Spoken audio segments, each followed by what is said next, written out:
Glory to God. Eyes have not seen, ears have not heard, man have not conceived what God have planned and prepared in His 35 years, finalizing the mandate anniversary.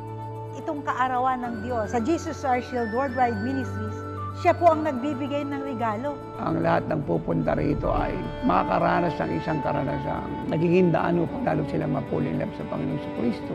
Mga bulag, makakita, bingi, makakarinig, pilay, makakalakad. Ang agaw buhay ay nagkaroon ng bagong buhay, hindi ligtas ay naligtas. Ang lahat ng creative, notable, remarkable miracles ay mangyari at magaganap. Kaya inayayahan ko ang lahat na makiisa, dumalo, maganyaya, manawagan. Dadating po October 9 and 10, ating pong worship center. Alas 10 po ng hapon, 1069 sa Barangay Katipunan, Quezon City, Philippines. And praise the Lord, sa October 13, araw po ng linggo, 4 p.m. sa Marikina Sports Center. So be there and experience the unlimited, supernatural signs, wonders, and miracles of God.